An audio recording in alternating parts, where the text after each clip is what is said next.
అలాగా, చాలా సంతోషం. వెళ్ళేటప్పుడు దారిలో మాస్కులు ఉంటాయి కదా, మాస్కులు వేసుకుని ఊరెళ్ళండి. ఈ పిల్ల వేసుకోనంటుంది. అర్థం లేకుండా ఏంట్రా ఆ మాటలు? కరోనా సెకండ్ స్టేజ్లో ఉంది, భార్యకు మాస్క్ తొడగనంటావా? ఈ ఊర్లో వాళ్ళందరికీ మాస్క్ తొడుక్కోమని చెప్తున్నానురా. తను పట్నంలో పెరిగిన పిల్ల, మాస్కులు వేసుకోవడానికి నామోషిగా ఉండొచ్చు. అప్పుడు తనకి వివరించి చెప్పాల్సిన బాధ్యత మనది. అర్థం చేసుకుని వాళ్ళకి చెప్పొచ్చన్నయ్యా. అర్థం చేసుకుని వాళ్ళకు చెప్పి ఏం ప్రయోజనం ఉండదు. అందుకే మాస్క్ లేకుండా పంపించేద్దామని నిర్ణయం తీసుకున్నానన్నయ్యా. నిర్ణయం తీసేసుకున్నాం అన్నమాట. అది కాదన్నయ్యా. రాజా, అసలు కరోనా అంటే ఏంటో, దానివల్ల ప్రమాదం ఏంటో తెలుసుంటే ఈ నిర్ణయం తీసుకునేవాడివే కాదురా.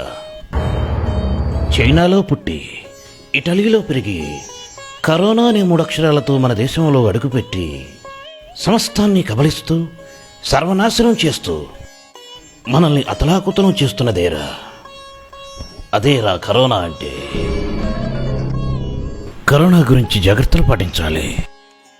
తుమ్మొచ్చినప్పుడు మోచేయి అడ్డం పెట్టుకోవాలి. అవసరం అనుకుంటే వైద్య పరీక్షలు చేయించుకోవాలి. అశ్రద్ధ చేసిన వేళ అగ్నిజ్వాలై నిన్ను నీ కుటుంబాన్ని కూడా దహిస్తుంది. అంత ప్రమాదం రా కరోనా అంటే. అలానే అన్నయ్య. ఆచార్య గారు, అయ్యా, మాస్కులు, శానిటైజర్స్ పట్టుకురండి. అలానే అయ్యా, ఇదిగోనండి మాస్కులు. అమ్మా, మన ఇంట్లో వారి కోసం ఒక్కొక్కరికి 2 మాస్కులు కొన్నాను. నీ శారీ మ్యాచింగ్ చూసుకొని ఒక మాస్క్ తీసుకో, తర్వాత మేమందరం తీసుకుంటాం మిగిలినవి.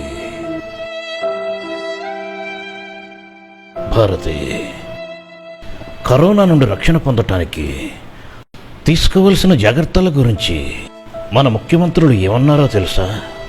Everybody must use paracetamol and spray bleaching powder our location.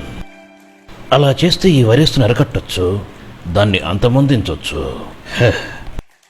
ఈ మధ్య ఫేస్బుక్లో చూశాను, నువ్వు ఈ న్యూస్ ఫాలో అయ్యావో లేదో అని చెప్పాను. గ్రాండ్గా అర్థమైతే లైక్ కొట్టు, ఇంకా బాగా అర్థమైతే షేర్ చేయి.